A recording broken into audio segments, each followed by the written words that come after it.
Not on the blueprints put. If you take the staff elevator down to B2 and turn left, there is an unmarked door with an old brass handle. It's always unlocked. Inside, the air smells like dust and irons. Rows of filing cabinets line the walls. Thousands of manila folders labeled with names written in shaky handwriting. Each folder contains a few printed pages, sometimes with photographs, sometimes not. The papers describe people, their full names, birth dates, jobs, and little details about their lives. But the disturbing part is that some of the dates go beyond the present. The papers describe things that have not happened yet: accidents, suicide, murders. If you open your own folder, the first few pages will feel eerily familiar. Then, near the end, the text starts to shift. You will find an entry written in a font slightly darker than the rest, like it was added later. That last entry always starts the same way.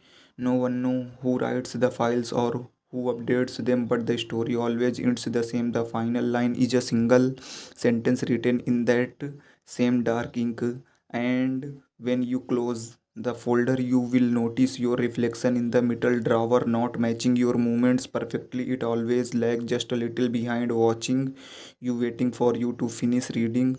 No one has ever been seen leaving the archive room twice. Part 2. The Archivist. After I found my own file, I could not sleep. Every time I closed my eyes, I saw the sentence burned into the back of my eyelids. That was 3 nights ago. The next morning, I went back to the library. I told myself it was just curiosity, that I wanted to prove the room did not exist. But when I took the elevator to B2 and turned left, the unmarked door was still there. This time it was already open, just a crack. The light were on inside. The filling cabinets looked different. The rows had changed. They seemed longer in less, almost like the room had stretched overnight. And there was someone sitting at the far desk, an old man hunched over a stack of folders, muttering softly as he typed on a dusty mechanical typewriter. I cleared my throat. He did not look up. The clacking stopped. He slowly turned his head, and I swear his eyes were pure white, like the ink had drained out of them. His voice was flat, but I could feel the words in my skull. Instead of hearing them, I tried to ask who he was, but the words would not come. My throat locked up, like my voice was being typed out of me. He slid a folder across the desk toward me. It was mine, the same one I'd seen before, but now there were more pages, new ones. The typewriter was still one by one describing exactly what I was doing that moment. Then the lights flickered as I stumbled out the door, through the elevator, up the stairs, and when I reached the lobby, I saw my reflection in the glass. It smiled at me. I did not smile back. Part 3. The reflection. I stopped going to the library, at least the real one. After what happened with the archivist, I started noticing small differences in mirrors and windows. My reflection was delayed just slightly. It blinked a fraction too late. It tilted its head the wrong way, like it was trying to remember what humans looked like. At first, I thought it was stress, sleep deprivation, trauma, but then the reflection started morning when I did not. It began with subtle things, a twitch, a breath. Then one night I walked past the bathroom mirror and my reflection did not move at all. It just stood there staring back at me, smiling that same thin grey smile the archivist wore. That's when I saw it, the corner of a file sticking out from behind the mirror's edge. I don't know why I reached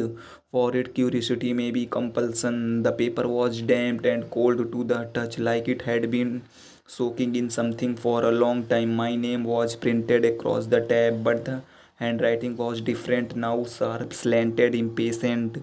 The reflection realized its hand and pressed its palm against the glass.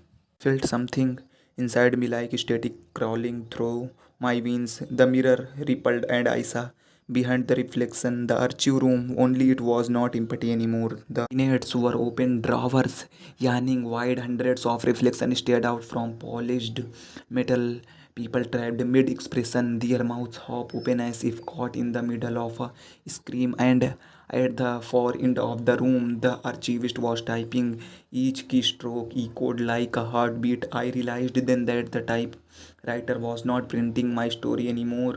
It was typing me line by line, letter by letter onto the other side. My reflection smiled one last time before whispering through the glass through my own teeth. I woke up on the floor of my apartment, but something felt wrong. The light did not move the way it should. The clocks all read the same time, 12:03 a.m.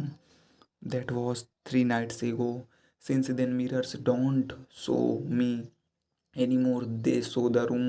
And every time I pass by one, I hear the sound of a typewriter starting up again just for a few seconds. Somewhere in the endless cabinets of the archive room, the archivist is feeling away that another name.